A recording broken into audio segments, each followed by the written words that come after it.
தொடர்பாக திட்டமிட்டு அறிவித்தார்கள். நான் முன்பே கூறியிருக்கிறேன், இப்போது வானிலை ஆராய்ச்சி மையத்திலே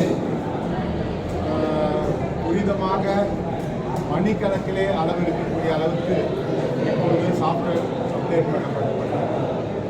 ஆகவே மிக்ஜாம் புயலை 160 எடுத்து கண்டுபிடித்து 110, 105, 90 அது திரும்பும் 150 கிலோமீட்டர் தொலைவு சென்னையை தாக்குவது தான் முதலில் அறிவித்தார்கள்.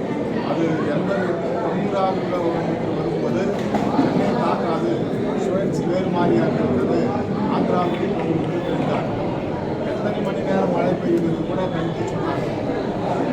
முன்னேற்பாடுகளை செய்ய தவறியதனால் சென்னை புயலிலே புயல் தாக்கும் என்ற நிலைமை இருக்கும்போது தமிழகத்தில் அத்துறை மின்வாரிய அதிகாரிகள் அழைத்திருக்க வேண்டும். அத்துறை உள்ளாட்சி இருக்கின்ற பணியாளர்கள், மாநகராட்சி பணியாளர்கள், 14 உள்ளாட்சி பணியாளர்கள் அழைத்திருக்க வேண்டும். வருவாய்த்துறை அதிகாரிகள், அதுபோன்ற வேளாண் துறையிலே எல்லா இலாக்காவிலும் முழுமையாக அவர்களுக்கு பகுதியாக இவ்வளவு கட்டமைப்பு சேதம் ஏற்படுத்தினாலும் தவிர்த்திருக்கலாம். மழையை எடுக்க முடியாது. இயற்கையுடைய மக்களை மீட்பதற்கு, மக்களை மக்களுக்கு பாதுகாப்பு அவர்களை கொண்டு வந்து அவர்களை அப்புறப்படுத்தி அங்கே இருக்கின்ற பள்ளிகளுக்கு கொண்டு இருக்க வேண்டும். அதே போல தென் மாநிலம் மக்கள் மக்கள் எவ்வளவு பாதிக்கப்பட்டிருக்கிறார்கள். அங்கே என்ன அதே தான் அதிகமாக மழை பெய்யும், கடும் மழை பெய்யும், கனமழை பெய்யும், தொடர்ந்து மழை பெய்யும் என்று அறிவித்தார்கள். அப்போது வழக்கமாக பள்ளத்திலே இருந்து வசிப்பவர்களை பள்ளிக்கு கொண்டு வருகிறார்கள். இவ்வளவு சமுதாயத்துக்கு கொண்டு வந்துவிட வேண்டும். அதுபடி எங்கெல்லாம் தண்ணீர் தேங்குமோ இதை முன்பு தமிழக அரசுக்கு எல்லா புள்ளிகளும் இருக்கிறதா இல்லையா? என்ன கடுமையான மழை வந்தால் எப்படி சமாளிக்கணும்? பல நாடுகளிலே பல மாநிலங்களில் என்ன செய்கிறார்கள்? பக்கத்திலே இருக்கின்ற மக்களை போன்ற நாளுக்கு தொடர்பு கொள்கிறார்கள். ஆகவே அவர்களுக்கு உணவு பிரச்சனை இருக்காது, தங்கும் பிரச்சனை இருக்காது, பயம் இருக்காது. அது போன்ற நிலைமை தவிர்க்கப்பட்டிருக்க வேண்டும். அது முன்னாள் முன்னேற்பாடுகளை செய்ய தவறியிருக்கிறார்கள். இல்லைங்க, ஆனால் சேதம் நிஜம் தானேங்க. சேதாரம் நடந்திருக்கிறது நிஜம் தானேங்க. தமிழகத்தின் தென்பகுதியில் நடந்திருக்கு, இப்போ சென்னையில் நடந்தது. சேதம் உண்மை தானே. அப்படி இருக்கும்போது 2018 கஜா புயல் மட்டும் தேசிய பேரழிவு அறிவிச்சாங்களே. தேசிய பேரிடராக அறிவிக்கலாம். அதனால் மத்திய அரசுடைய பணம் அதிகமாக பேரிடரில் மத்திய அரசுடைய ராணுவம் உள்ள இருக்கா இல்லையா? இப்போ சென்னையில் நடந்த மிக்ஜாம் புயலில் யார் உள்ள போய் மக்களை வெளியே பண்ணாங்க? படகுகள் யார் கொடுக்குறாங்க?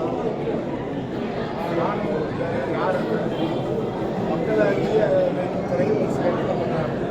அப்படி அதிகமாக இருந்து வருகிறவர்கள் மத்திய அரசு சார்ந்த அரண்மனை பேரிடர் அமைப்புகள் தான் நாங்கள் உள்ளே இருக்கிறார்கள். அதே போன்று துணை ராணுவம் உள்ளே இருக்கிறது. துணை ராணுவம் தான் போன்ற இருக்கிற இடத்திற்கு போட்டுகளை எடுத்து மக்களை வெளியே கொண்டு வருகிறார்கள். ஹெலிகாப்டர்களிலே உணவு கொடுக்கிறார்கள். யார் மீது? மத்திய அரசு தான். ஹெலிகாப்டரில் இருந்து மக்களை கொண்டு வருகின்ற கடலை மக்களுக்கு தேவையான துணை பொருள் செய்து மத்திய அரசு தான். 6000 ரூபாய் கொடுக்கும்போது மத்திய அரசுடைய பணம் 4000-4500 மத்திய அரசுடைய பணம். ஆகவே முதல்ல நிதி 1000 கோடிக்கு ஒதுக்கியிருக்கிறார்கள். இப்போது மீண்டும் இந்த நிதி வர இருக்கிறது. மத்திய குழு தமிழகத்தினுடைய அமைச்சர்கள் போவதற்கு முன்பாகவே தென் மாநிலங்களுக்கு முதலிலே சென்று மத்திய அரசுக்கு 2 குழுக்கள் தான். அந்த 2 குழுக்கள் பார்த்து தகவல் கொடுத்தவர் ஒரு நாளிலே அதற்கான நிதி வந்து சேரும். அது மத்திய அரசுடைய நிதியாக கொடுக்காமல் சிந்தாமல் மக்களுக்கு சென்றட வேண்டும். முடிந்தால் மக்களுடைய கணக்குகளுக்கு போக வேண்டும். 4000 ரூபாய் கொடுக்கிறார்கள். மக்கள் கணக்குக்கு நேரான மூலம் எல்லாம் பயப்பட்டால் எல்லாம் எல்லாருடைய வங்கி கணக்கு இருக்கிறாங்க. பெண்களுடைய தாய்மார்கள் சொல்கிறார் 1000 தான் வங்கி கணக்கு இருக்கிற லோக்கல் சிஸ்டம். அதுக்கு 10 நாள் ஆகுதா? அடுத்து நேற்று முன்னாள் ஹைகோர்ட்டில் சொன்னாங்க. ஏன் வங்கி கணக்கு கொடுக்காம கையில் கொடுக்குறீங்க? வங்கி கணக்கு கொடுத்தா 1 மணி நேரத்தில் போயிடும்போது 1/2 மணி நேரத்தில் போய் 5 நிமிஷம் போயிடும்போது ஏன் கையில் கொடுக்கணும்? டோக்கன் கொடுத்து 10 நாள் ஆகுதாங்க.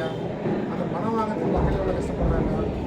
அதனால் மக்களுக்கு நிவாரண பணிகள், மக்களுக்கு பணிகள் நேரடியாக வங்கி கணக்கு சிந்தாமல் சிந்தனாமல் போய்விடும். கணக்கு வழக்கம் கரெக்டாக இருக்கும்.